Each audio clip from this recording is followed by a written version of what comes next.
I think really where Kendrick Lamar executed was thought his outfit was fantastic. I don't understand why there's this separate control of that halftime event. I don't think it recognizes who the audience of the NFL is. I agree with that. I think it was an anti-celebrity getting involved in politics angle. That's where I think the booing came from. And if she didn't make that comment, I don't think anybody would have booed her. So annoying because there's like the American commercials and then there's like the Canadian commercials. What a brand, what a brand, what a brand, what a mighty good brand. Say it again now. What a brand, what a brand, what a brand, what a mighty good brand.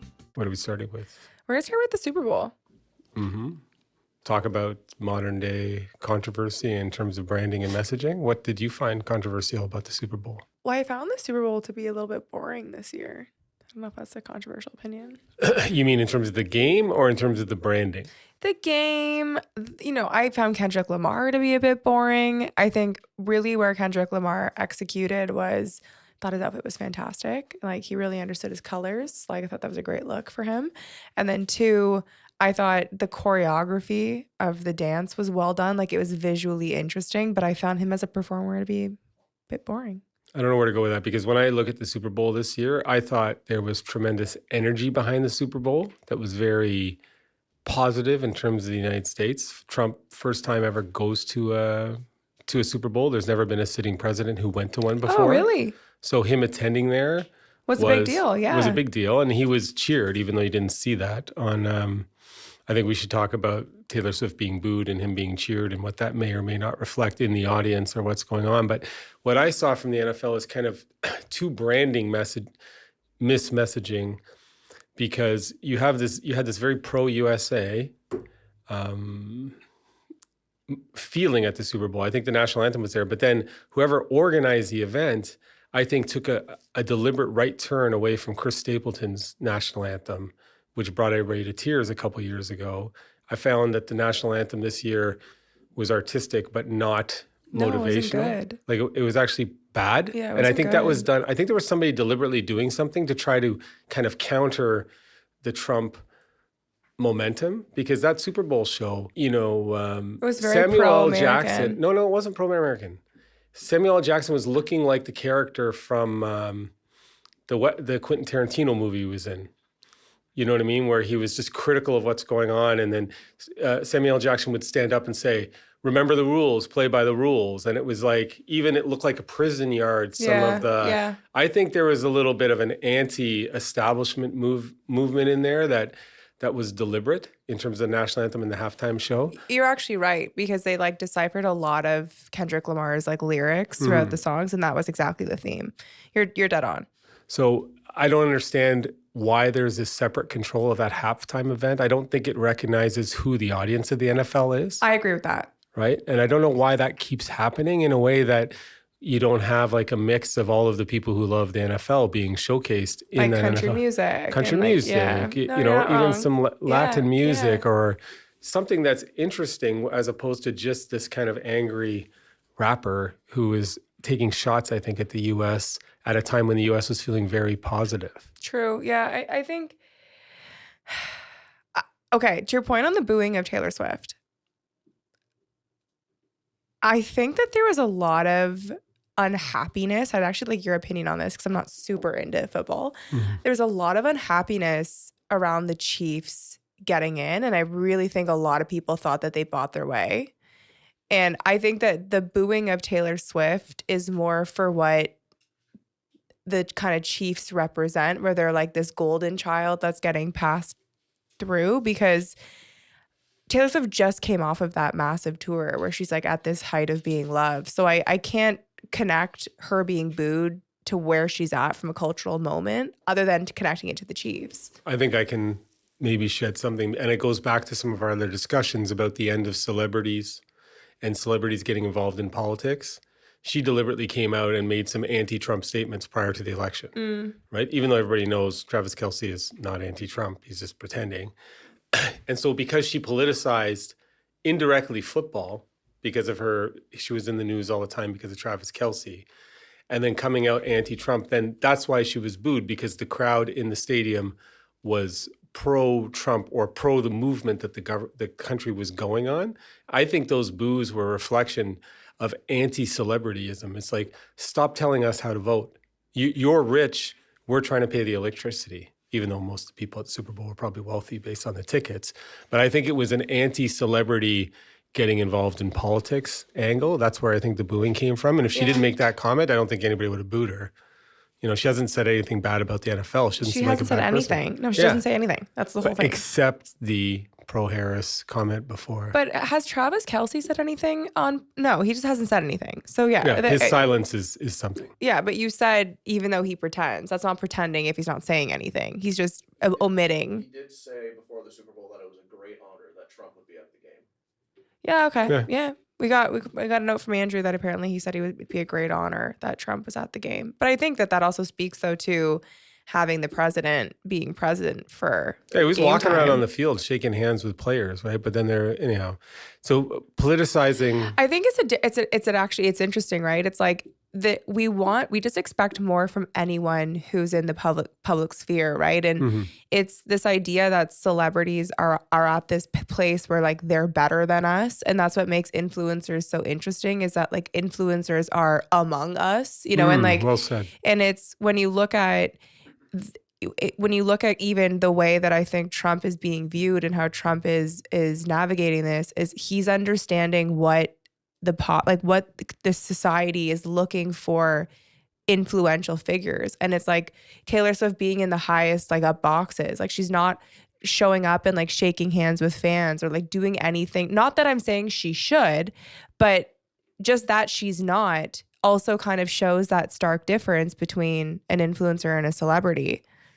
Yeah, definitely. I think it's a shame because she's a very positive human for American, right? And she could get on the pro-America side, but she just now seems on the kind of anti-America side. Her box was right beside Trump. This is what makes me annoyed is that she just doesn't say anything. Yeah. That's the problem. It's like you think that she's a real because she's not doing anything bad, and by default that makes someone good, which in some ways it really does. Like it really does if you're not doing anything bad. But I just like even what she wore to the Grammys, she wore this like really sexy red dress. She looked amazing. Like she really looked amazing. But like she had this like sexy thigh chain that had like a T on it in red, which was like, you know, obviously for Travis. And it's like we paint this like very like girl next door picture for her. And I just don't feel like it's, and I actually think that my only point, and I'll drop it, you know how I get riled up on the Taylor Swift thing. I just actually think she could just do, like, if we actually knew her stance, because I really think that she's thoughtful and educated and intelligent, it would just allow to like hold on to more. Like it was funny because when she got booed, Philip's like, aren't like, not these words, but to the effect of like, you know, Taylor Swift's getting booed. Like, aren't you happy? And I'm like, no, like, I don't want her to be booed. Like, I'm not wanting her to be booed. I don't think that she deserves to be booed. I feel like she's getting booed because nobody knows what she stands for. That's where I'm at. Fair enough. So, thoughts on the Super Bowl overall? I guess, what are your thoughts? Because you actually have a very astute opinion. So how would you sum up what you thought the Super Bowl was? And then we'll move into the ads. I think the potential of the positiveness of the Super Bowl was subverted by the people who organized the national anthem and the halftime show. I think they deliberately tried to counter the zeitgeist momentum that was there to be so pro-America. And I don't mean that the national anthem singer wasn't. I mean, it wasn't you can sing the national anthem in a way that makes people get tingles. Or you make it about yourself. Or you can make it about your own artistic whatever. Yeah. Right? And Chris Stapleton nailed it. One of the best ever. And this one was about, this is my style and I'm going to hold notes. To me, that was a bad start to it. But I think football, I wanted the Eagles to win.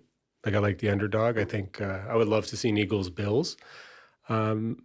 I guess we should talk commercials. That's really where we're going on this, right? Super Bowl commercials. I think Super Bowl commercials reflected a movement back to advertising principles, which is like sell products.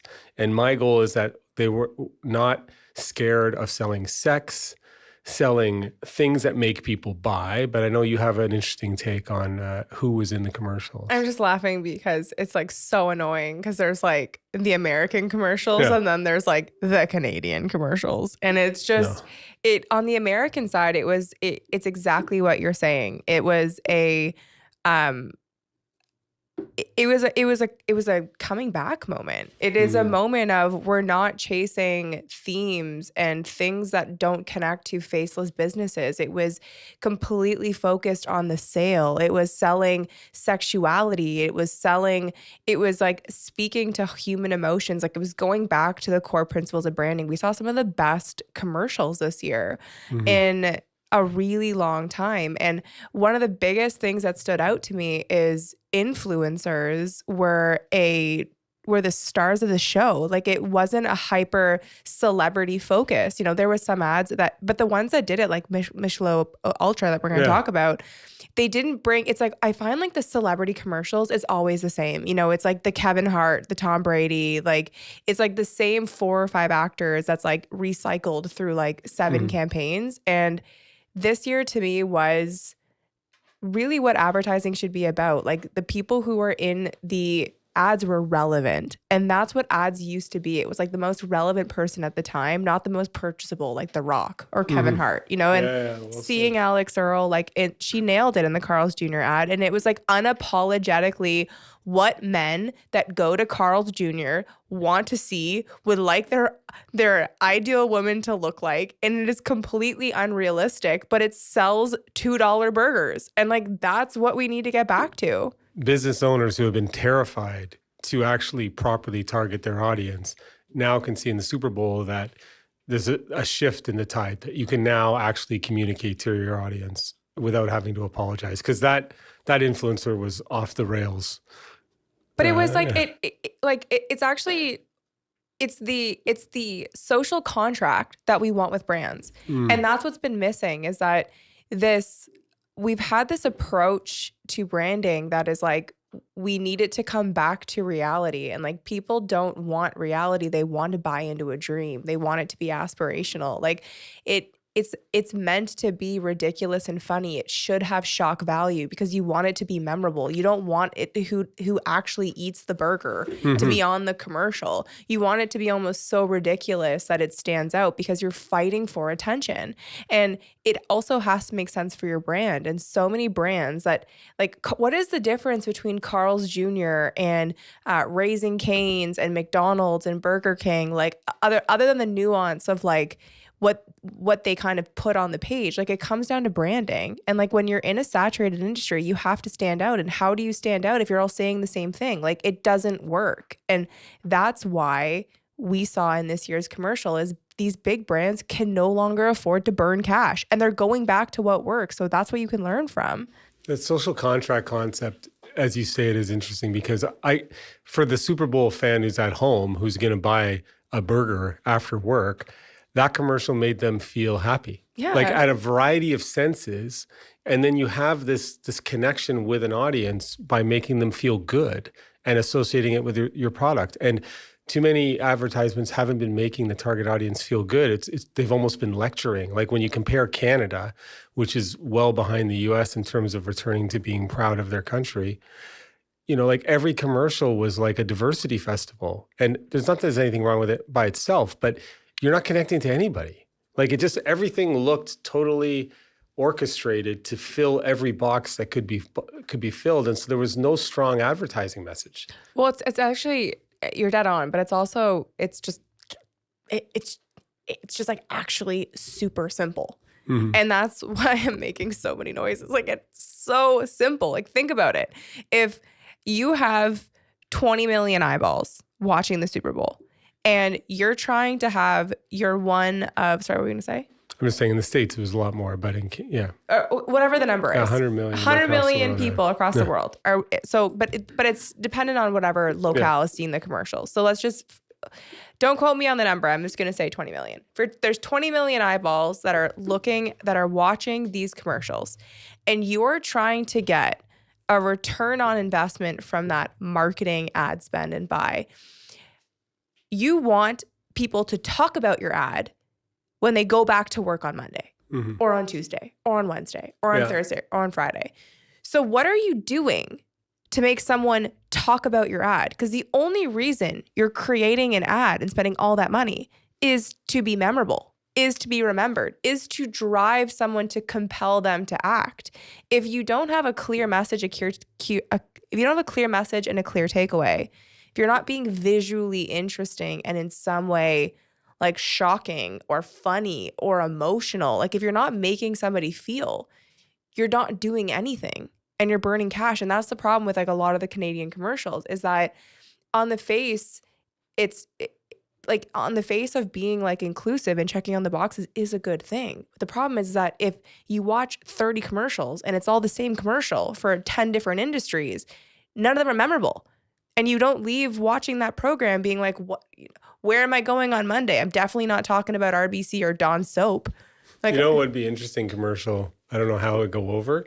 Would just be the logo and then kind of in subscript, watch to the end. Right. And then for 30 seconds, people would just be watching the logo. And then the next commercial would start up. It's kind of trickery, but you would burn your logo if that's all you want to do. If you don't have a message, you want logo recognition. But I found like most of the commercials on the Canadian side completely forgettable. Whereas on the They were American side, totally forgettable. we're pure entertainment. okay, so let's move into TikTok versus Instagram. So for those thinking that TikTok is suffering and your content is not performing, you're not wrong. It is been a very weird 2 weeks coming off of the proposed ban that was extended. And I want to touch on what we know so that those who are feeling frustrated can at least get the best advice that we have in the current moment. It's definitely a breaking news environment because they don't share publicly that they've changed their algorithm, but it's clear that their algorithm has reset or they took away from the background or the back end of the app what made TikTok so special because the sorting algorithm has completely reset or changed.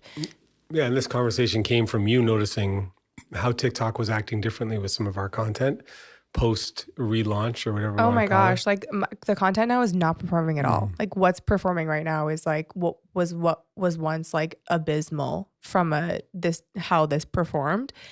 And it's taken away the live feature. So what's really frustrating is like a big push that I was really advocating for product-based brands was to do lives because like lives are doing really well. It's no longer on the top anymore. No, it's not. But it's still available, isn't it? Not in the States. In Canada, it is, but not in the States. Oh, in Canada it is. Okay, that's why. Because Yeah. I thought I saw live in Canada. No, and they also, they have it in Canada, but not in the States. And which is a problem, right? Because like one of the biggest audience mapping was in the US, like right. So the algorithm has changed a lot, and it's for those who are wanting to launch on TikTok. I would hold off. I'd be doubling down right now on Facebook, especially, but the meta-based platforms. Instagram is pushing everything right now, so it's really a strong time to grow and build up that Instagram and Facebook community because TikTok it's just not sorting. It's Here, can I jump in? yeah. Because I started studying this when you brought it up. I think Instagram and Facebook and Meta are making a move to try and capture some TikTok market share. It is, yeah. And I think they're doing that by supporting influencers. And Gary Vee has talked about this, but what TikTok has done, I think, is it's not promoting people who have lots of views in the past. It's only promoting people based on if you make content, do the first 10 people engage with it. And so it doesn't care if you've had 1 million views. It's like, do the first 10 people engage with it? And it doesn't promote it the same way. Your followers may have it on their feed and they like it.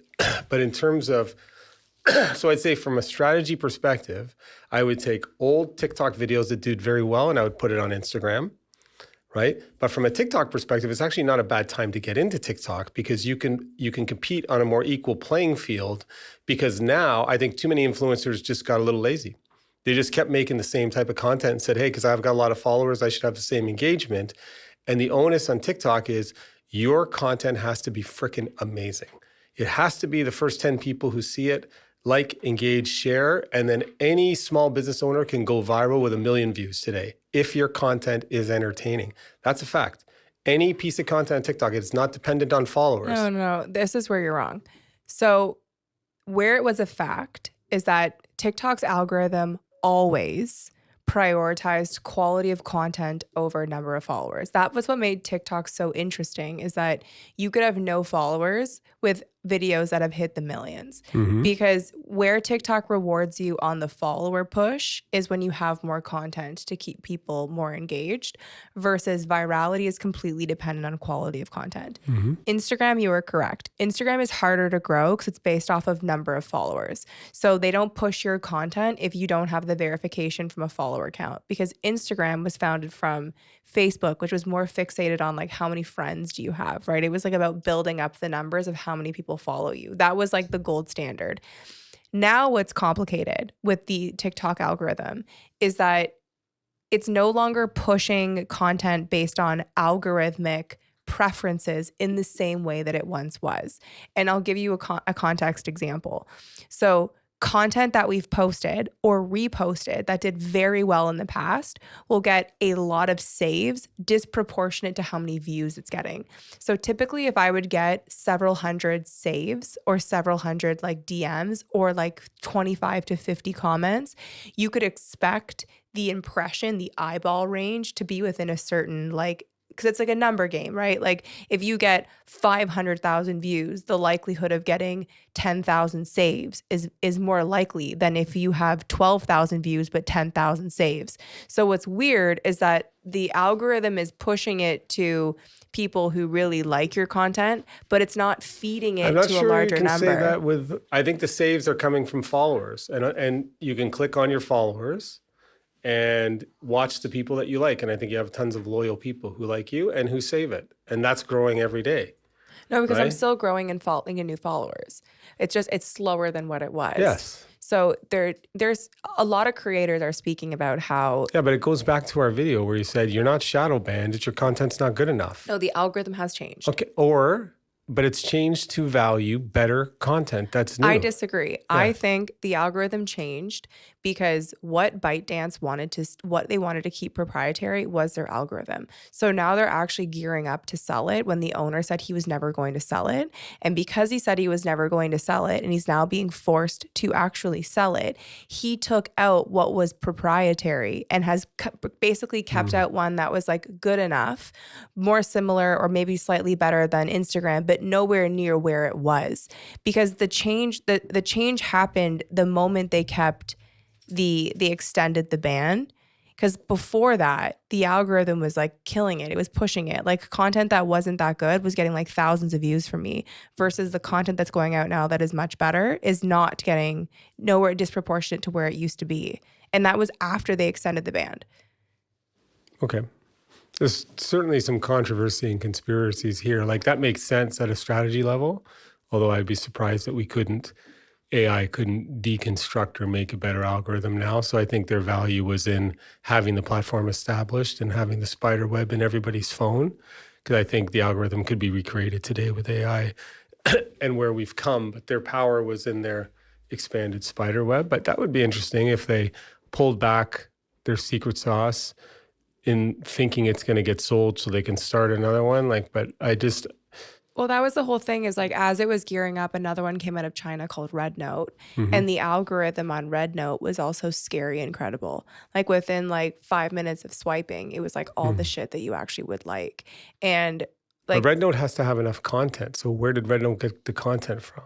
Well, that's a great question, but it had a lot of great content on it, and a lot of creators were flocking to it because everyone thought that the algorithm was actually the TikTok was actually shutting down. So a lot of people fled to Red Note. There was a ton of content on Red Note, but Red Note was still all in Chinese. So that was kind of what was like the interesting next step, is after the extension happened, everyone is saying it's like the algorithm reset. Like stuff that's showing up on your For You page, like the timeline page, is no longer the stuff that you would ever have seen before. It's like weird stuff is showing up in your, and like all, like everyone on the team said this, like the week coming in after that, they're like, I'm seeing stuff on my algorithm I would have never seen before, and it's completely distorted. So I think also a lot of people left the app because people are lazy when they go on for like 4 or 5 days and everyone is saying it's changed and Instagram is killing it and it's completely pushing the algorithm, and we all have multiple apps. Making a switch to like not go on another app over the course of like, we're talking about this being like a 14-day breaking news environment, right? So people can move over quickly, but it's clear that something actually changed in the algorithm and the sorting of it. And that's what I think happened. So are you telling people to get off Instagram? No, I'm saying I think that there is the potential for TikTok to potentially gear back up, whether it like fixes its bugs, it gets sold, or maybe it was a departure from people deleting the app or thinking that it was going to change. Who knows? I think that there's the potential it's going to come back again. So there's no reason, if you're someone that was on TikTok, be aware that this isn't just a you thing and that this is happening, and keep posting. But this is a time to really double down and build up a community on Facebook and Instagram, because we've been speaking to several huge brands, and the last 3 months they've completely outperformed their ROAS on Facebook. Like Facebook is really having a surge in a moment, because it was like dead for like 2 years, and like brands were completely cutting ad spend and doing it all on Instagram and TikTok. Now they're actually seeing a net positive, like massive growth on Facebook sales. So it's a really strong time to focus on Instagram and Facebook. In fact, I was even talking with a brand yesterday, and the same video that they posted on Instagram and Facebook, and there was like a bit of a storytelling to it. It's like the owner, she owns a clothing company, and they caught like in real time her asking her husband, who like works in the office with her, to wear like a matching pink outfit for Valentine's Day. And they like caught the like real reaction of them like fighting and him saying no, and like, and anyways, the video like did horrible on TikTok, did like 800 views or 1,000 views. On Facebook, it got 30,000 comments and like an insane amount of views. Wow.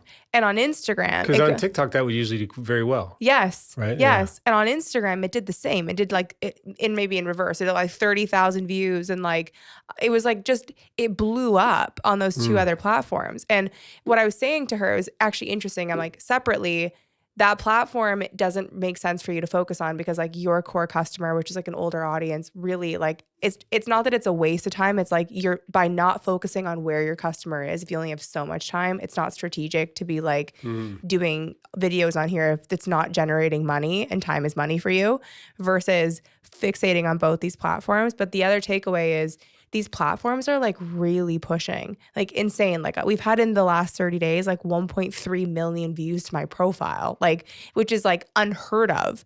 But it's because the algorithm on Instagram, because the algorithm is pushing content, because they're trying to keep people on Facebook and Instagram while TikTok is figuring its shit out.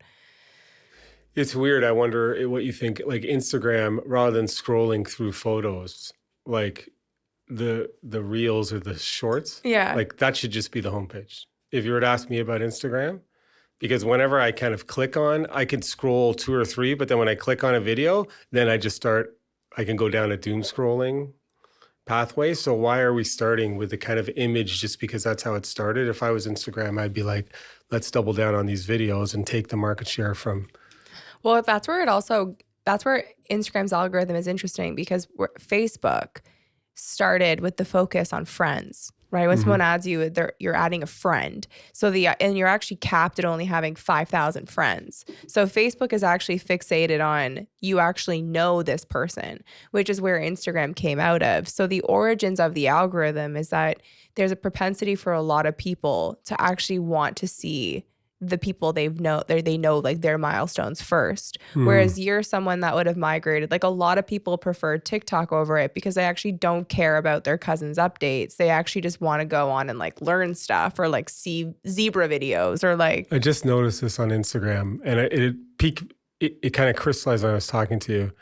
So when I scroll on Instagram, it's got some people that are interesting and but the shorts, the suggested reels are like females, like so they know I'm a male, and they've put sexualized females. Like when you look at it, like my my grid is just normal people that I know, but then all of a sudden suggested reels are like No, women in bikinis. It's crazy when I go on a guy's explore page, how I want to use like the word dangerous, but it's like it's so unfair to the human mind. Like if you the platform that you're not selecting on the explore page the four just- suggested reels are all sexual. are all highly sexualized, like naked women. And if you're not following any of those accounts, like how unfair is that to the human mind to just like be able to constantly be staring at that? So even if you're a young man and you're trying to use it for, but they keep, and then you go there and now you're on doom scrolling. Like it's showing you that they know the reel is the way to lock you into it. And they almost kind of politely make it look like you're doing business, but then you end up clicking. But I also would say too that like there's something to your like search behavior. So it's funny is like you get so much golf and so much girls, and like it's like tertiary and fourth is like business, but which is interesting because like you consume so much YouTube that's more business content or political content. So it's interesting that Instagram can't quite figure you out, but it's probably because you don't spend a lot of time on Instagram. Yeah. Right. Like my Instagram it knows me. Yeah. It knows. Shopping. It's all Fashion and shopping. brands. Anyhow, dogs. stay on top of what's going on with the platforms. The number one rule is keep making content, keep learning from your content. Well, that was like, if you hadn't listened to the episode by Dan RØDE, I highly recommend it because I had a massive aha moment in that podcast in that this is a part of the journey, right? It's like, it's not going to forever constantly go up. And you also can't keep doing the same thing. And there are times like right now where you can't quite figure out if it's a you thing or if it's a TikTok thing. But if you always default to when you're seeing low numbers or stagnated growth, it's time for you to evolve. It's just a great way to stay fresh. And I think for a lot of, especially business owners where they know they need to do this, but it's like it's a whole other job. It's a whole other skill set. It's a whole other investment. You know, you have kids, you have employees, you have business to run, and now you have to create content. And then the idea of once you've finally got a hang of something and it's been 8 months and now you need to like take it to the next level is debilitating. There's different criteria. If you're a small business owner, there's nothing you could do that's more important than doing content regularly in your local neighborhood. True. But you're not aiming to get 1 million followers. That's not your benchmark of judgment. You just want to be the best in your market in that area and allow people to get to know you. I think that's where people miss it. It's like, well, I'm not getting 1 million likes. It's like, well, you're not supposed to. You need 100 potential customers to see it. If 100 potential customers see your content, that's amazing. Right? And actually engage with it. So okay, but that's okay, so you make a good point. So simple step number 1 is don't be delusional in who and how many people are going to follow you. And that's a great point, right? Like if you're a local business provider that has brick and mortar, there's a cap number and it's not larger than the number of people that exist in your city center. It's going to be a very small percentage of that. However, that's kind of like box number 1 on the delusional scale. But number 2 is, and I feel like we've got so many examples of this with like clients where we introduced like doing video 3 years ago. And, you know, they now either have their own in-house team or they have another agency and like they're just keeping the same thing that we told them to do 3 years ago and they're not innovating. And the reason why I say this is you're constantly challenging me on we need to create a new podcast format. We need to create a new style of videos. We need to like up the game of the room. And it's that moment of like when you feel like you finally are comfortable in how you're creating content, it's like hard to think that you need to keep evolving and leveling it up. So once you've gotten past the barrier of like what you need, even there's small business providers that I can think of that are in this local area where I'm like, you're so good, but you're staying so stale online. And like, you need to like level it up and like change it up. can I create a frame that popped into my head? It's amazing how slow people are to adapt, but there are still, whenever you go online, people are like, sign up to receive email notifications. I've got a great point on Okay. this. Yes. All of those email notifications go to a junk. I don't see any of them. But every business is still asking me to sign up for them. You're so right? And they're all going to junk. You're so right. And so but think of it if you're a small or medium-sized business, rather than have them sign up for local notifications by email that goes to junk, make content that they'll watch because they like your product. So now your followers aren't subscribed to some stupid newsletter or email thing. Your Instagram is actually how they can stay connected to you. But Yes. let me make your point. Well, I had this call a week ago. I don't even know. But she was a jeweler. And she's like, asked me a question about email newsletters. And she's like, I've had it on my website. I've had the pop up, like I've been kind of doing this for a year. And she's like, I've got like no subscribers.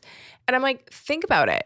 I actually had even my own moment. I'm like, if every website is asking you for their email for 10% off, I'm so exhausted for constantly pimping out my email for 10% off that often never comes, that I'm at a point where I'm like, it's not nuanced enough. It's not like it was interesting when a brand was like, okay, I'm going to give you 15% off if you give me your email. I'm like, okay, perfect.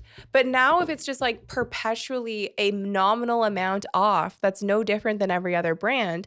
I'm at a point where I'm like, it's more work for me to unscribe than the $5 that I'm saving, which oftentimes the way that the Klaviyo flows is set up, you don't even get the email for the 10% off. So it ends up like being just like it's in your spam box and they make you work for it. It's a huge pain in the butt. And the reason why they're doing it is they're selling data. No. The reason why they're doing it, I'll tell you why they're doing it for the most part, because the big companies, they actually have it figured out. And sure, there's a data component to it, but they've also made the laws so strict with like TPP that it's really not that like white labeling. It's very strict to like be selling your list because it's a really big no-no. And there's like a lot of the way that the email systems like block it and Google is doing more and more to push it away. It's actually because it's like so less nefarious than what you think. It's a box to check. It's become one of those things that the web developers are like, okay, do you want your 10% off? Or the business owners are like, I want my 10% off box to get those emails because people talk about email marketing. And what we did with this jeweler is I said, look, I'm like, why don't you just like change it? Why don't you just say, look, every month someone is going to win that puts in their emails a free pinky ring. And the pinky ring is her like hero product. It's like a $1,300 piece of jewelry. It's real gold. It's got diamond on it. It's gorgeous. And her email list subscriber went up 25% in the first week that she did it. And like she's growing email subscribers and she's selling off of her emails because people are looking for her email to see if they won the pinky ring. And it was just such a small change of like actually creating surprise and delight, like making people like want to look out for your brand that makes all the difference. And so many business owners are on autopilot. They're like, I need to check the box with Instagram or check the box with getting my 10% off. And it's not effective. It's a throwback to Elon when he was building the Tesla plants. He actually questioned why everything, and he found 13 parts on every car that are completely unnecessary. And once the engineering would say that safety needs it, and then he went to safety and safety said engineer needs it. So he literally removed 13 parts that were on every car that people were just doing because they used to do it on the past. So you have to innovate if you're a small business owner. Be creative. Use Instagram to get people to care about your business and allow them to get to know you. You want them to like you. Yeah, that's a great point. I actually want to, before we wrap up on this point, it kills me to say this, but I need to talk about it because it is such a big part of our strategy right now that email marketing has such an insane and disproportionate ROI. And it pains me to my soul because as a consumer, I hate junk mail and we just have so much of it. However, the line cereals that I've seen in businesses that do it strategically, underscored and bold, strategically and effectively, generate hundreds of thousands of dollars yearly based on email marketing sales alone. And a lot of brands that are known for their email marketing, like Reformation is one of them, it really contributes to the brand experience. The problem with email marketing is that 99% of businesses do it wrong. And it's like super boring. It's not interesting. It's cookie cutter. It's cookie not personalized. Cutter. Exactly. But the brands that do it correctly, the objective ROI is every dollar that you put into email-based marketing returns a 36 return on investment, $36 return on investment. So for every dollar you put in, you should be getting $36 out of it. But it has to be effective and strategic. And that's kind of the pain point, because it's hard for me to give you that formula of like, this is how it's going to be strategic or effective. So email marketing, there's a lot of brands out there that don't know what to do. They have this huge list. They may send out an email when they're doing a capsule collection, like they're bastardizing their list opposed to using it as an effective tool to build a community. But that's like a huge trend to get ahead of, because a lot of brands are doubling down on it. And because text message marketing has really lost its cachet, and it's a more personalized way to connect with your actual community than posting something on Instagram, right? So Text message is annoying me because it doesn't have the filters, right? So as soon as you agree to a text message, like that message comes in, like, so it's right? And so it annoys me. You know why text message marketing annoys me? Is because it's not good enough. And the brands that do it good enough kill it. Like I was having a conversation with a client the other day, and we were talking about Coola, that sunscreen brand that we'd done a video on a while ago. So Coola is a fantastic sunscreen brand, but it's like annoying expensive. So it's like one of those things where it's like the sunscreen experience is so much better than the sunscreen you get from the drugstore, but it never is not annoying to spend $36 on a bottle of sunscreen, even though the experience is so much better. And the client was telling me, and he was like, look, I do no text message marketing except for Coola, because every once in a while they'll send you a 15% off only through text message marketing.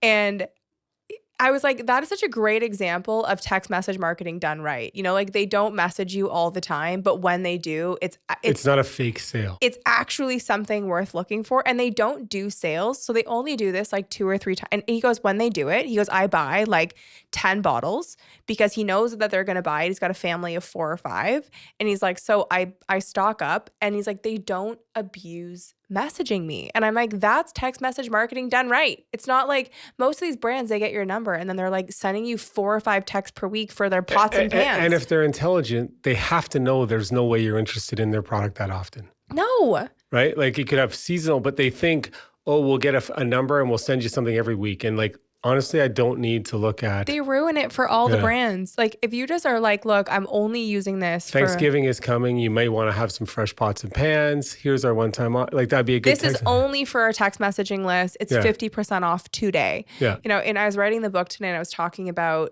brand deaths by 1,000 cuts. And I used actually the case study of Aritzia, because Aritzia, interestingly, has actually been around since 1984. So Aritzia started in 1984.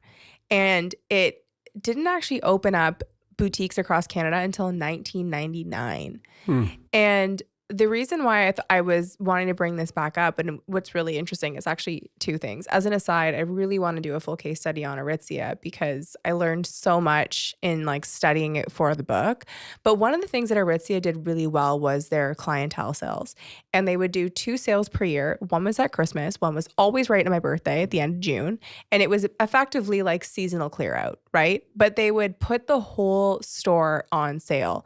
But those who they considered their clientele, so people that spent within a certain threshold, were brought into the store on a special day before like anyone else got access to the sale.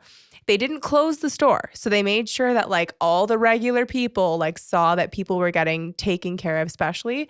And they gave them a tablet, and it was like literally a physical, like really well printed like piece of like plastic that would show how much each brand was on sale. So instead of pricing down each thing and like making it cheap, they're like, Babaton is just 20% off, or Wilfred is 15% off. So I would be seen in the store carrying around a special tablet that people can see that I'm getting a special sale that they're not getting, without everything else being like marked down, so that while they're buying it full price, I'm getting it 20% off because I'm clientele. And Aritzia I never missed a sale because they made you feel special. They called you personally. They invited you into the store. They told you what days you could go in.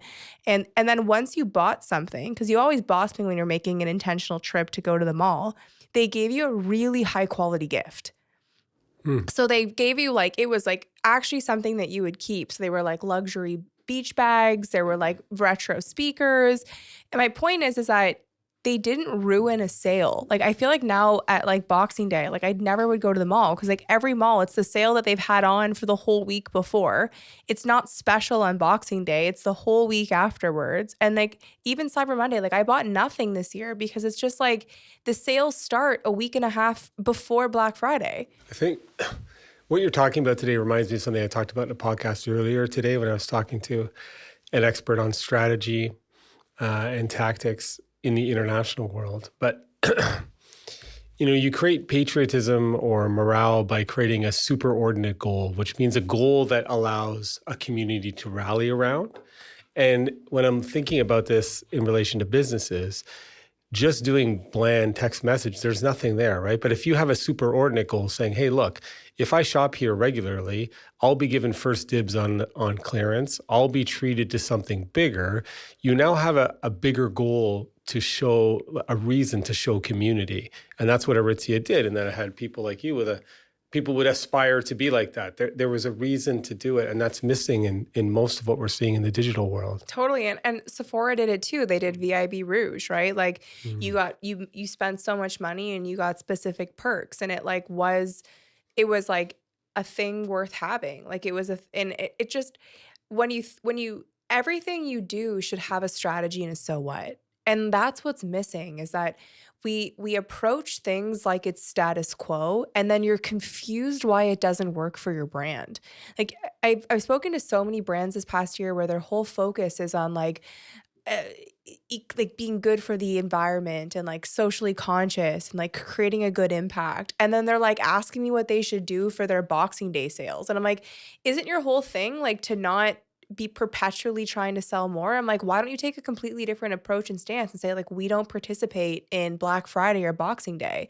Instead, anything purchased, we're actually going to give 10% to the trees, the forest. That would be an interesting Boxing Day sale, is that we're going to double what we give to the Rainforest Fund. On one day, because if you want to shop today, if you believe in this community value, this is what we're going to do. And they loved the idea. And then they just felt like handcuffed because they're like, oh, that just takes way more work than just like slashing everything by 15%. And I'm like, we've lost the plot. Like we do things because we feel like we have to do them. And that's not the point of brand. The point of brand is to do things that make sense for your brand. And that's why things got critical mass. Like, but they got lazy about subscribers and team members and rewards cards. Like they're everywhere. And so they've gotten lazy about and it. apps. Right? Download our app. I'm like, I don't want your app. I don't want more apps on my phone. No, like, I don't need it. I might have one app of the thing I go to all the time, but I think people need to remember that an existing customer is worth so much money. And so you have to give your existing customer a journey to stay with your brand and to stay, And it's complicated because, like, interestingly, I also this week realized we did a video for Particle, and I went to go tag them on Instagram, and like they don't have an Instagram. Like they've intentionally only have like a Twitter and a LinkedIn, and where are they putting the video? No, he posted the video. I'm saying we had to tag them. And I just didn't find initially I was like, okay, I respect it. I'm like, you're only being like where you need to be. But then on another hand, it's like, I also don't think that that's the right approach. I would say you should have an Instagram, but only treat it as a secondary website. So don't be focused on needing to post like 3 times per week or 5 times per week. Just outline, whether it's once per week, like what you do. We haven't articulated this, I think, but I know where you're going. So I interrupt sometimes because I know where Camille's going, but it's not one strategy for an account. Like what you're saying on Instagram is there's 2 strategies. Because it's a secondary website, your Instagram has to pass the review of somebody who's looking you up. That's just it. It has that purpose. You have to have an Instagram account that if somebody hears about you and clicks on it, goes, yes, that's what I want to I want to work with that company. The second purpose is creating content to bring people to get your brand known or to get Yes. lawyers. But I don't think I've never really heard too many people speak about the dual purpose of Instagram now. And that's what I'm kind of saying is like we feel like we need to approach things in a one size fits all environment, right? Like you can only have Instagram if you're posting 3 to 5 times per week and you have UGC and you have a face for the brand and you have a personal brand as a founder and you have all, no, these are all strategies that you need to decide what makes sense for your brand. And that's what's missing is like Black Friday should be approached strategically, right? Like, and it can be something that it might be strategic for you to pass on it so that maybe, the other thing too that's hilarious that where Sephora has done fantastically, and I don't know how nobody has pointed this out yet, is that Sephora does, so it, like Aritzia, does 2 big sales a year where like everything on Sephora.com is on discount. And it's like a big year for people that get all of their cosmetics and hair stuff from Sephora because like that's the only place that they buy. So they'll stock up. What Sephora has started to do, which is brilliant, is they do their big sale like 2 weeks before Black Friday. So they do it so that like they clear the coffers of like what you spend $1,000, Yeah, you have no money left for a makeup sale on Black anywhere Friday. else. And I was like, this is brilliant. I'm like, because they've completely placed themselves to have a sale at a different point in time so that their customer, their tribe is like getting excited, saving money, creating a cart. It's become this whole thing on socials where people are like, what's in my cart for the VIB sale? Because you know that it's coming. And it becomes this whole thing where like women are sharing their hacks and what they're buying. And it becomes this massive event where people are spending thousands of dollars because they're stocking up for their 6 months of the year.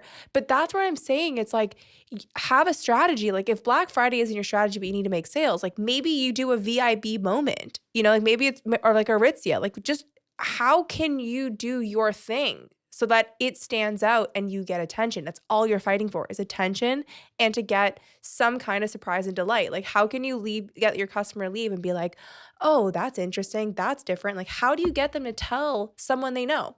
That's your only thing you should be stressed about. There's a crap ton of strategy there. There's a whole podcast. That was brilliant. I've got one other thing to add in. On this? Okay, let's hit it. It's kind of different, but I just feel like hitting you guys with like everything these good conversations I had this week. So I had another client of mine. It's a little bit different, but it follows the same vein before we move into marketing on the spectrum. So this client of mine has a bunch of followers, but is unhappy with the success she's seeing on social media. And my initial response was, your followers are purchased. Because it doesn't make sense when you have north of 70,000 followers and 15 views on your stories or like no engagements on your posts. Right? Like to grow an account to 70,000 plus is a big feat.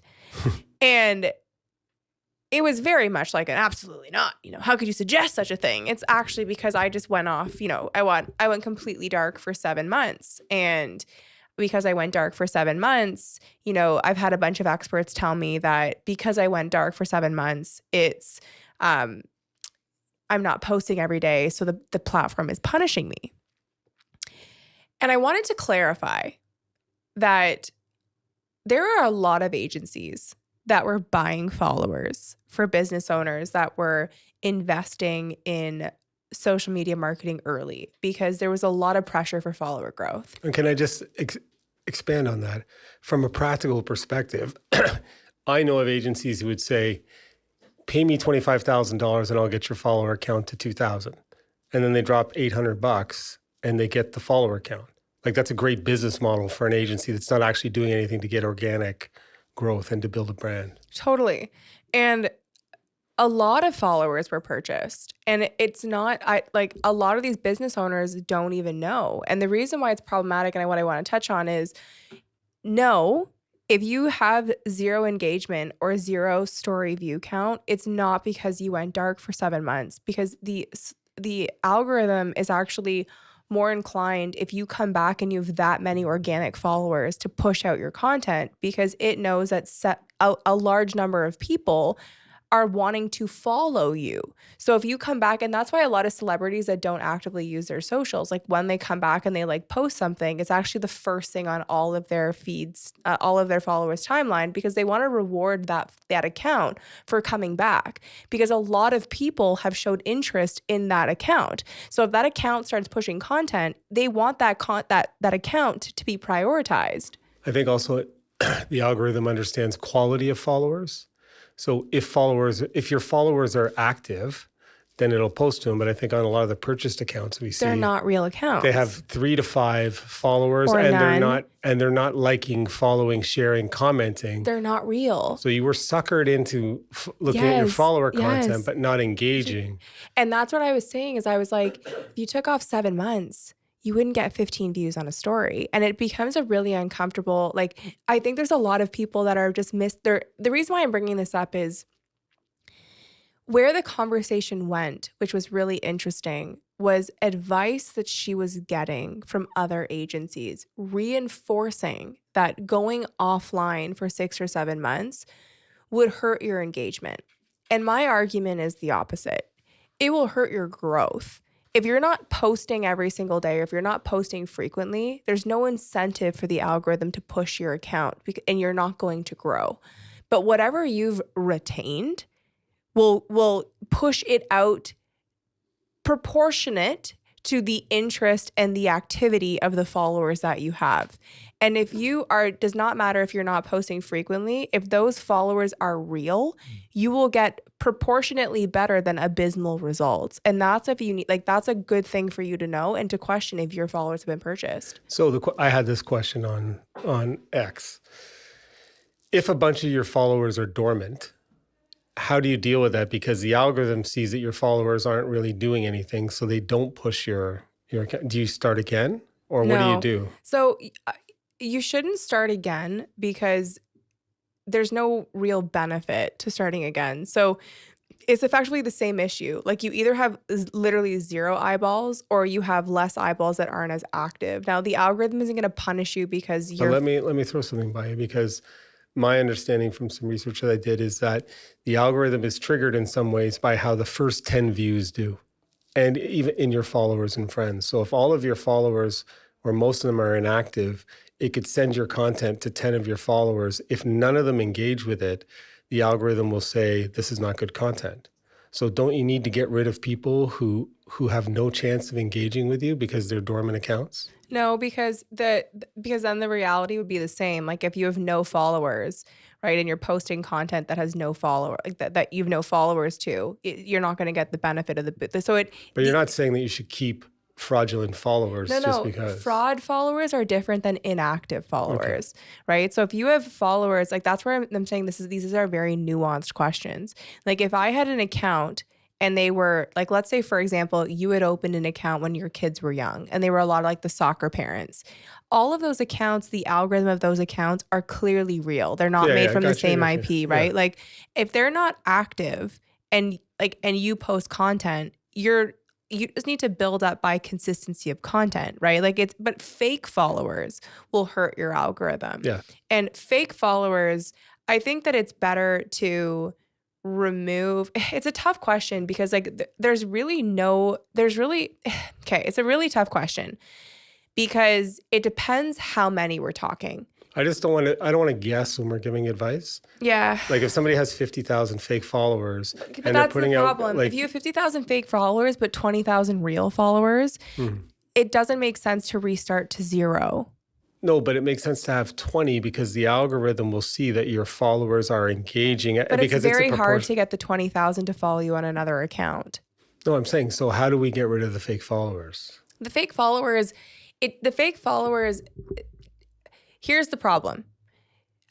What the fake followers are doing for you is that you're not going to get the engagement rate of what 50,000 followers truly looks like. Well, of course. But I think it's actually more detrimental to your good content, because they're not responding. And so the algorithm says these followers aren't responding to new content. I think the algorithm punishes knows you. that they're fake. Well, then it will punish you. you can't know because like the applications don't tell you, but there's a lot of indication that a lot of the celebrities, this was like a few years ago, like the Lady Gaga, Selena Gomez, it was like this huge it was this huge publicity campaign that they actually analyzed them, and they're like 70% of their followers were fake, like for like the biggest celebrities, and their accounts still continue to do well. So I think that it's based on benchmarking success. Like the issue that I see is the clients whose accounts I suspect have fake followers, they're delusional in where their content should perform because they see themselves having an account with 70,000 followers. Like the issue isn't that the content isn't performing, it's that it's not getting the view count proportionate to the amount of followers that they have that they're happy with. So if they were starting out with having 6,000 followers and their videos did 700 views, 800 views, that's proportionately great to the ratio. But if they have 26,000 followers and 20 of the thousands are bought and their videos are only getting 600 views, it's still based off of the real followers. It's just that they feel because they've got 26,000 that the follower count is fake. What's interesting is, should you keep fake followers that the algorithm knows is fake? But I don't see a scenario in which you wouldn't be punished for that. You might still be doing okay, but you don't know how much bigger you could have grown with engaged followers But if I you think weren't the carrying larger around the issue is anchor. that people don't know when they've been purchased. These clients that I'm speaking to, they're not lying to me from an ego standpoint. Like they think they genuinely, like they've got no context to how hard it is to grow to Okay, 70,000 plus but followers. that's important information for a leader to make a strategic decision. Like if you don't know that, then it's hard to make the right decision. So I would say that they need to know conclusively, do they have fake followers or not? Regardless of what the opinion is. Well, but that's the issue. That's the issue when it comes to conclusively, because the issue is complicated because who's going through 120,000 followers, every single one of them. And that's the other issue too, is that because the iPhone screen or the loading screen is so slow, it's a very laborious task to go through every single follower. It's a better guess to make based on your engagement rate. Now, there's two elements to that because you can be shadow banned. So one of the things that's relevant that doesn't get spoken to enough is that if your content becomes super sales focused and your followers aren't interested and they keep scrolling past it, it stops showing up on their in-feed and in their stories. So you actually can genuinely be a real follower and you don't see any of their content because you haven't indicated it's interesting to you.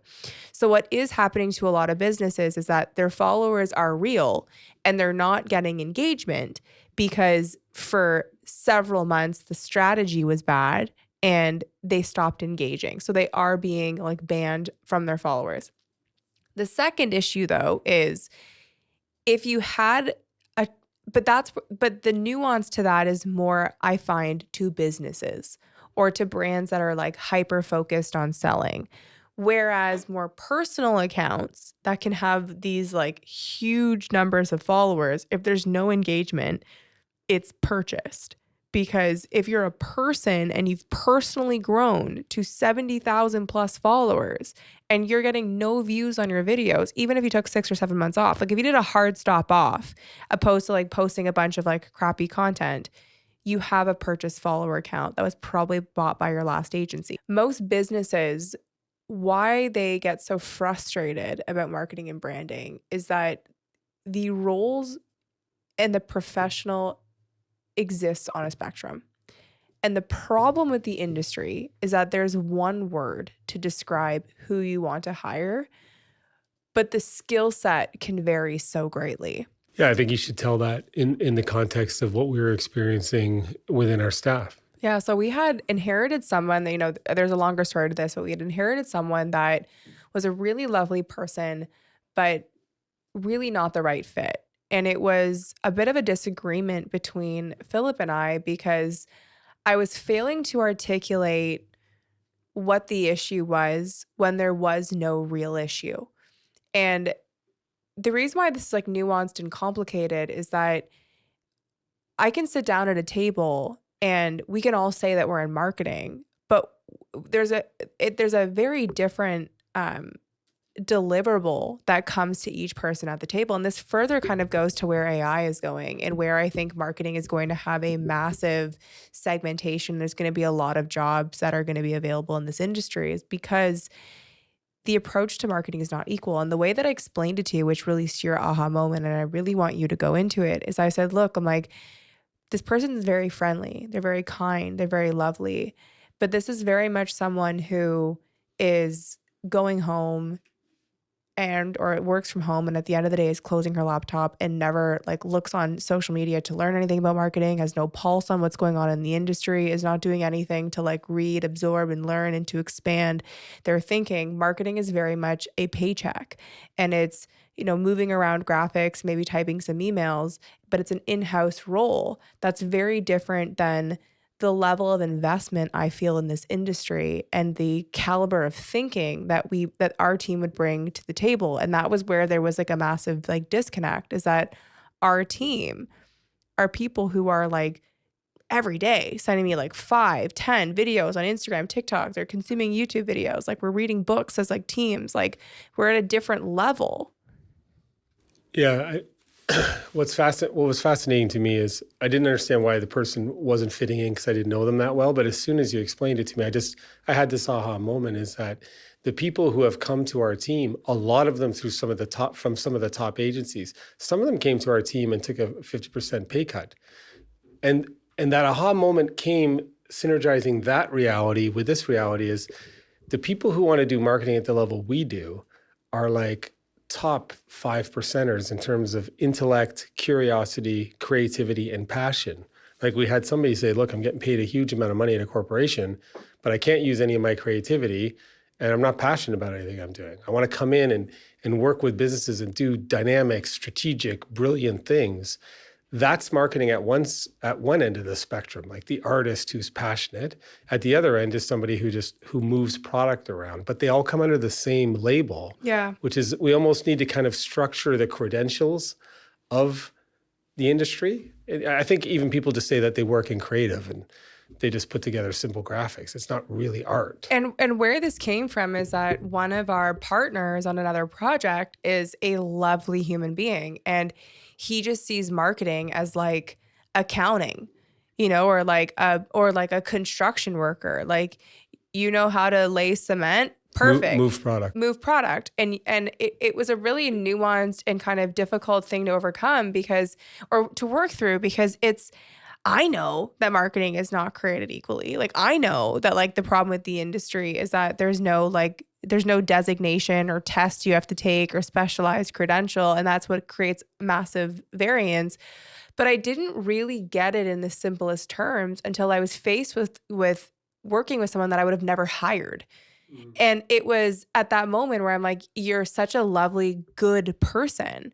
But what you do, it's like you're almost not even in the same industry as me, because what you're doing that's marketing is in no way what and not even me being like at the level that I'm at, but like even how I even conceptualize the field. Like we're not both in construction. And I think that that's a really interesting takeaway for business owners, in that you should be looking for people at whatever rate that you can afford that are at least hungry, especially as a founder and a business owner. Like a lot of these marketing people are very much like, you know, I can use Canva, I can string together a few sentences, I can market your business. And that's where you need to be wary, and you can burn a lot of cash, because it is probably better for you to do it than to be hiring someone that's not even really that interested in their own career.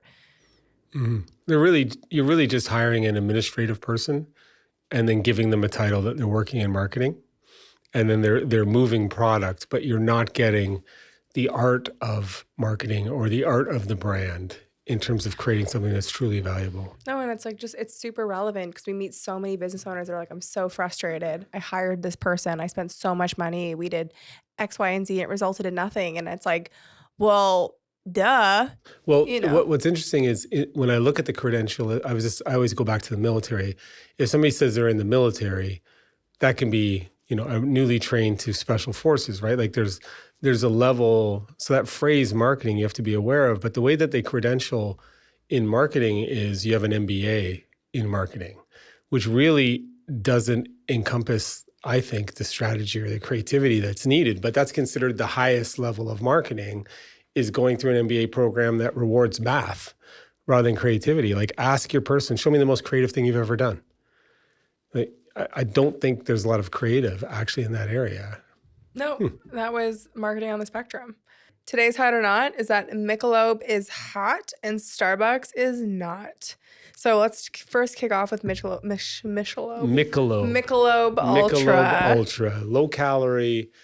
The reason why I think it's hot is because it's recognizing that there is a demographic of high income, high spending capacity people in the just below the boomers who want to feel proud about themselves. And so they use celebrities to unabashedly celebrate being cool and older, and embarrass a young couple and just double down on using celebrity to be entertaining and make their product cool amongst the market segment that spends money. I think that you nailed it. I think that commercial was awesome.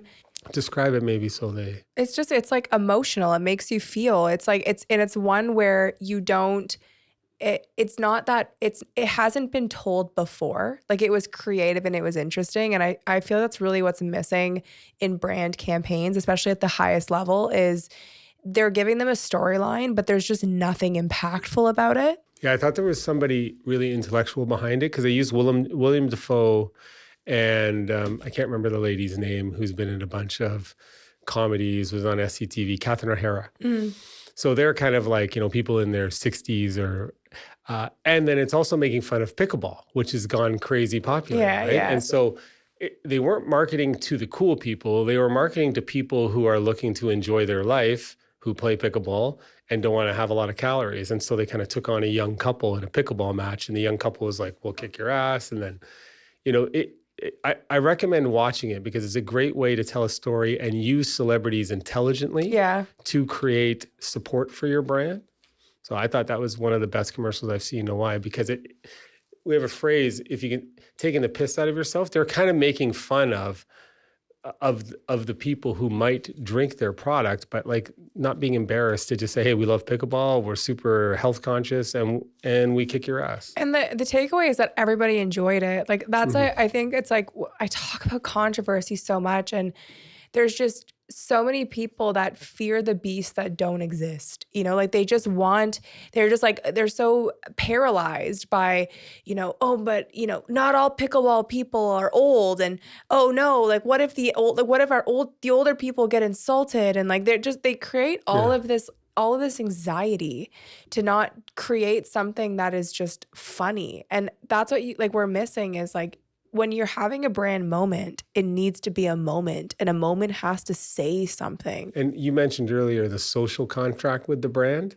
When you watch that video, if you're an older pickleball player who wants to see themselves as healthy and still athletic, not washed up, they watch that and they get a social contract. They're like, Michelob knows me, right? Like, I want to play, I want to be active and seem cool. And it's not just young people who are cool. Like, they made a connection with their target audience. I thought it was really good. 100%. I've got another quick hot before we move on to the not. And this week for Valentine's,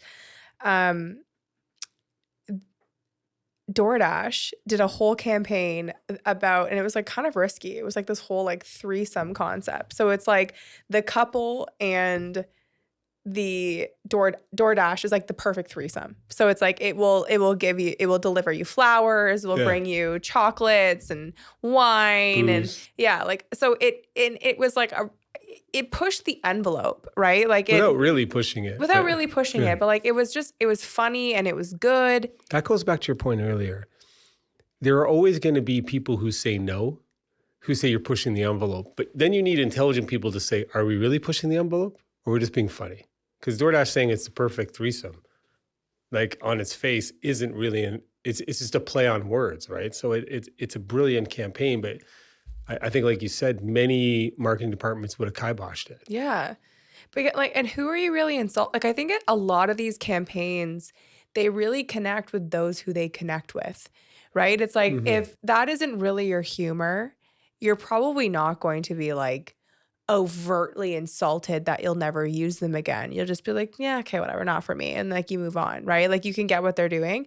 And that's what's missing is that there used to be this like cheekiness or humor that would come with a brand that like you took it for what it is, or you're like, I respect what you're doing and I'm going to move on because it's not 100% for me. And it's that's what's missing, is because by not having that risk, even though it's not really risk, but just being like having a bit more of it being risk, it actually is what allowed you to get a better sense of what worked, because the default is now saying nothing. And it just, there's no benchmark to compare when everyone is saying nothing and nothing is really working. But this industry requires intellectual, creative thinking. That works because DoorDash knows there's a lot of couples trying to have fun evenings. Probably that. Even when I came into the office, Elaine, who is Philip's older law clerk, she was like on Instacart trying to order her wife flowers. You know, like it also is like, it's the reality of where we live. She's like, you know, the schools are canceled today or whatever from snow. And she's like, she's stuck home with the 2 kids today. Like, you know, I need to get something to her. Like, I'm going to send it on Instacart. And it's such a perfect, when like DoorDash being somewhat similar, it just shows you, it's like, it actually connects to how people are using it in a panic situation. Like, and you need a hook to get people's attention. Yes. So if you say the perfect threesome partner, people are going to read the next line. They want to know where you're going. Yes. Yeah, they're going to read it regardless. Yes. And then if you have a plausible tie that says, hey, we actually are an addition to your couple, just not the way everybody else thinks it is. It's brilliant and beautiful. All marketing around. campaign. Aligned. Hot to DoorDash. For a Hot number to of reasons, DoorDash. I've actually got a bunch of knots on the Halloween on the, you did that to me yesterday, on the Valentine's Day front. Not really worth, I just feel like Valentine's has also become an unnecessary moment to sell product in like 3 color waves, like pink, red, and white, with pink and red on the white. And where I think that it's going is I feel exhausted as a consumer. Like, I feel like the perpetual consumerism is going to be on a decline, because initially I thought it was really quite sweet when Skims would come out with like a holiday collection. But now I just feel so inundated with purchasing. And as the consumer is getting older and sick of, like, we got so much stuff during COVID. I feel like there's just such a decline on, like, I just don't need as much stuff. And good to hear. I'm hearing from so many brands that like sales are just nowhere near where they are. And there's economic ramifications, but I also just think it's this like perpetual overconsumption. And I found a lot of the Valentine's Day campaigns this year were like lazy. They lacked that creativity of like, this is interesting, this has a hook, and it was just like another ad. So let me jump in. So what's not is doing ads because you're supposed to do ads, because like you say, if people have overconsumed and there's going to be a shrink, it's going to thin the herd. And the way you survive is having a loyal customer base that trusts you not to just be constantly selling them things. Yeah. Because those are the first things you stop buying, as opposed to the things that have meaning behind a brand for you. And so it's not cool to just be pushing your product under the umbrella of whatever holiday is that month without anything special or creative. Yes. Nailed it. You have an example of that, or you want to just move on to her? I really wasn't impressed with Skims. You know, like they brought on this one of the bigger K-pop singers. There were some other fitness brands where I was like, they were kind of one of the highlights, like roundups for the week, but it was just like pink and red activewear. And I'm like, this is lazy. Like, I really didn't find that it was like Reformation did a good job. They partnered with Pete Davidson. And the whole idea is that like Pete Davidson is like Reformation's like boyfriend. So like all the girls that like love Reformation, he's like their stand-in boyfriend. And it was like, it was a good social moment because it connected with like that consumer base of like the 25 to 35 like working woman who might be single or who's in a relationship and thinks that that's funny. Like they did a good job of being on brand for their consumer. But I just found like, Sweethearts did a funny one. So Sweethearts, all of the hearts that like were like misprinted. So they called it like a situationship, and they've like fixed the misprinted ones so that they're like, when you're like not dating, but like you can like give someone some sweethearts because you're in like a situation. Oh, that's a Um, good term, situationship. Yeah, so I thought that that was good. But for the most part, I was just very underwhelmed by Diptyque coming out with a pink and red candle for Valentine's Day. You know, like it was like, okay, you know, Valentine's Day protein powder is great. yeah, it's like killer. Yeah. So that is, but the knot. So let's move on to the knot because this is really not a Valentine's Day knot. This is very much a Starbucks is just not it right now. And coming from people who were extremely loyal to that brand. And I think when you say death by 1,000 cuts, you know, what we've seen is this gradually not valuing the Starbucks experience the same way, having probably spent thousands and thousands at Starbucks over the Well, years. really what it comes down, so the brand death by 1,000 cuts is a concept that we came up with where brands die slowly. They don't, it's not typically a proverbial Bud Light moment, you know, like it's over time. And you have some really interesting, so the new CEO has come in and he's basically, it's like a cleanup job because like the company is like on a major decline. But I'm not shocked. There was a moment a few years ago where the stat was crazy. It was something to the effect of a new Starbucks was being opened in the Asian market every 15 minutes. Like it was that crazy of a stat. Like it was based on a time increment, like not even a day increment, because they were expanding so aggressively in the Asian market that the brand death by 1,000 cuts concept really I find tends to like manifest when brands go public because it's seldom that it's like one bad decision because they're so risk adverse. Like they actually like say nothing and almost do nothing. But it's like by virtue of the doing nothing and expanding and cutting corners by focusing on profits, you can't therefore focus on brand and the brand starts to die so that it gets to the point where we never go to Starbucks, to the point where like the other day we were walking by a Starbucks and you're like, on King Street, and they're like, how, which is the main street, and they're like, how does this company keep their rent? Like, who goes to Starbucks anymore? And I really, at that moment, it was funny. To me, Starbucks is in like dire situations. You know, like I'm at the airport and there's nothing else there. I'm going to Starbucks, or I'm like in a rural town and the option is like Dunkin' or Starbucks. To me, it's never like first choice. It's like dire necessity. And it really made me think when you brought that up. Starbucks, I think everybody should like think of their favorite or first Starbucks moment, right? There was a time where Starbucks actually represented something that we hadn't experienced before. Like it was a warm, welcoming place where they cared about our name. Yeah, they did. And I loved working there. In some cases, I found like I could do better work Like in a working Starbucks. with your laptop, like working, yeah. Like making it a destination, going and working there. And Starbucks was known, staying on the theme of threes, as the third place. Like you had home, work, and in between was Starbucks. You would go there on the weekends. But then as to speak to your point about metrics, once financial metrics come in and growth come in, they start closing ones that don't have a drive-through. Because with a drive-through, people don't have to sit down. You can sell more. That makes sense. They start doing the remote orders, and then they have a printer that puts a sticker on your coffee as opposed to when they used to write your name on the coffee. So all of a sudden it becomes less personal. And then in some places that really annoy me, it's probably because of the homelessness issues as well, they've taken the chairs out. So that place in the community that we used to go to sit down and see people and connect, there's no chairs out. What's that telling me as their consumer is I don't matter other than I'm purchasing their overpriced drinks, right? It's like, let's move it through as fast as possible. Let's stick a sticker on it. Let's have a mobile pickup. Let's have no community. That goes contrary to the brand.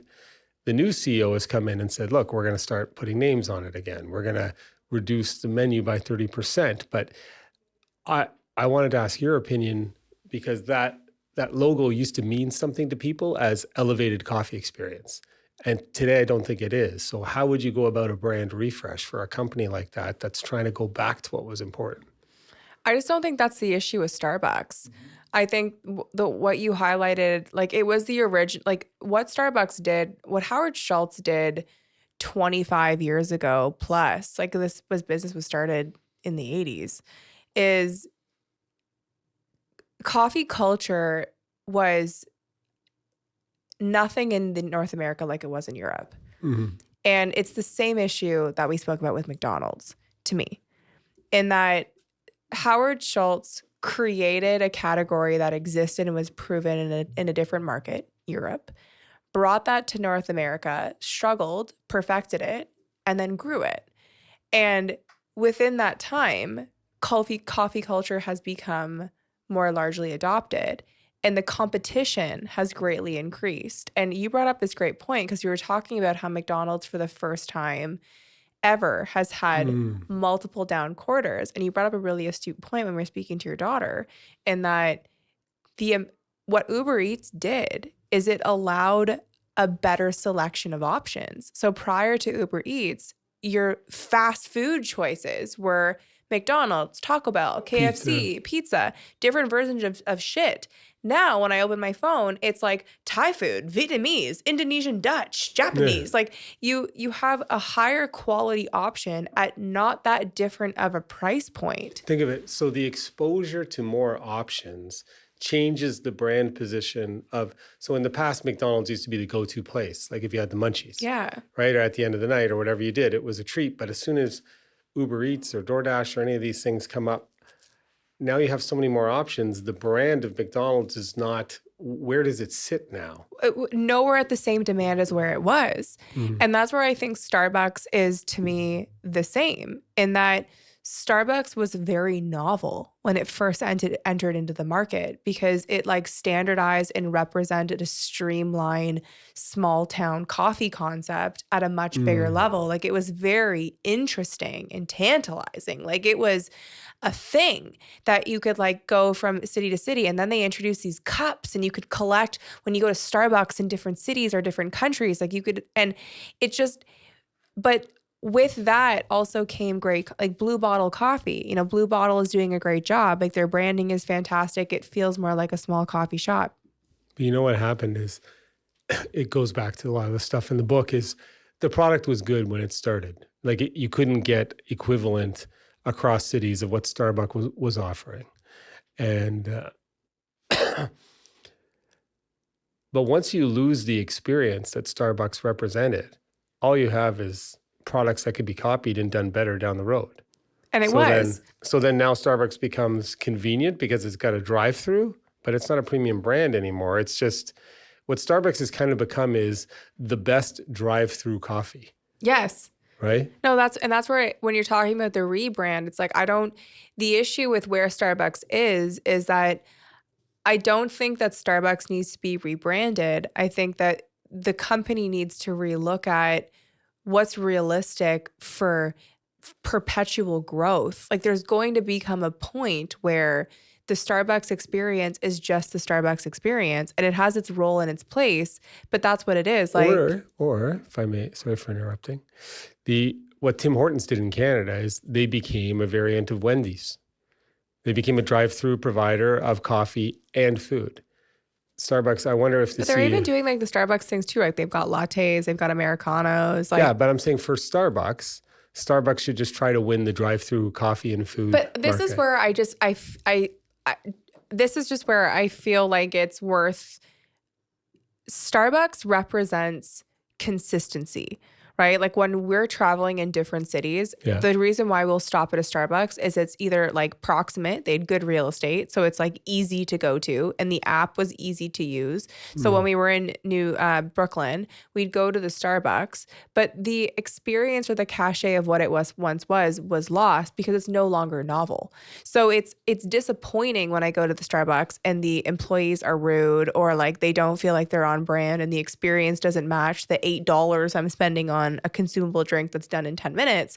But it also, I also feel like the reason why I go to it is also because it's like in my brain as like a simple choice. Like I don't go to McDonald's. I don't go to Wendy's. Like Starbucks is my version of that, right? So when we're driving to the cottage, I'm sooner stopping at the Starbucks that's on the en route because like I get my egg white bites and I get my latte. And to me, that's my version of McDonald's. Like it's a more premium decision maker, the decision choice. But the issue is that they think their product is still novel and they're trying to overcomplicate it profiting by adding more items to the menu and like doing more things. Like they just need to pare back and be a consistent, reliable coffee operator because they have the real estate footprint. Yeah, I'm saying that they shouldn't be a coffee operator. I think they should just get into their mass-produced coffee and food. That's what they are there right now. Right?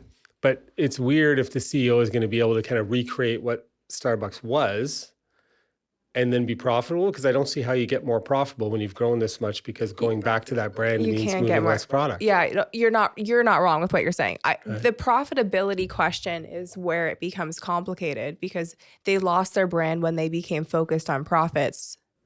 Yeah, you're right. Sorry, I just popped. What I might do if I was a Starbucks CEO, or if he was smart enough to hire us, is I would create Starbucks boutiques that are throwbacks to the original, but then still offer the highway. You know, like how you have that tiered environment. Oh, that's smart. I do Right? like when they do the Starbucks signature stores. Kind of like a lost leader, but it shows. No, we went to one in Yeah, New York and I yeah. went to one in Chicago, and I thought that those were actually, I think that they actually should have done more with those. Yes.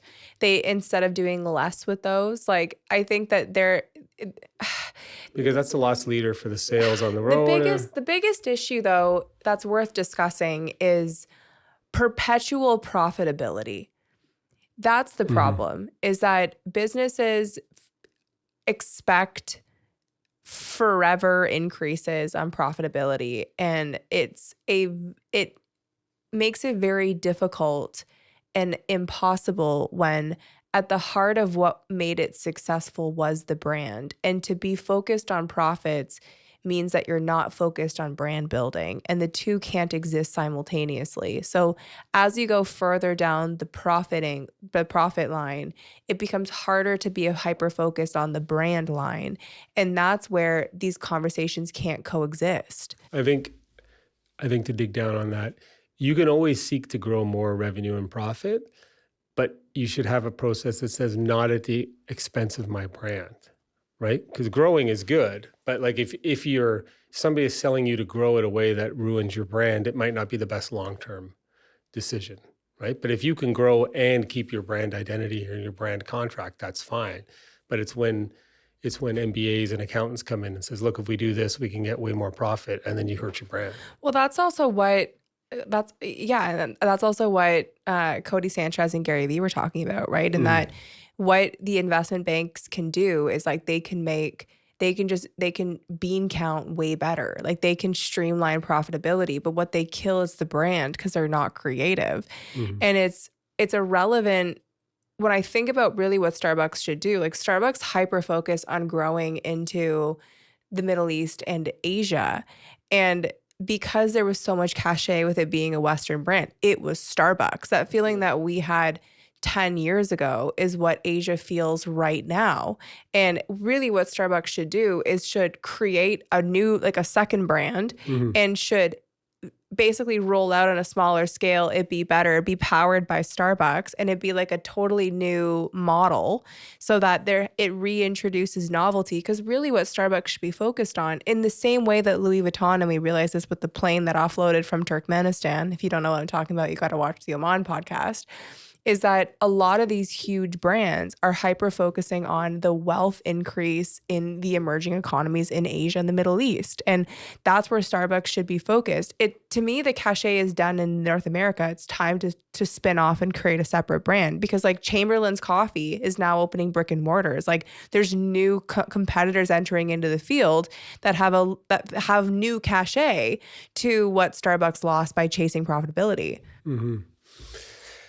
Starbucks, I just think, sucks these days, and I miss it because it used to be a special third place for me, but I don't have that third place anymore. Starbucks sucks. All right. So that ends this week's episode of the Art of the Brand podcast. A reminder to submit your brand if you would like to have it audited on the show. We will be auditing brands every episode, and you will get an email if you've been selected to be audited live on the show. And we'll see you next week. I'm going to cover a Walmart case study, the importance of investing in a brand, ChatGPT, how to use it, and understanding the quality of the input. And I want to break down why you need to be controversial and why not saying anything is killing a brand, among other topics that we will work on this week. keep branding. What a brand.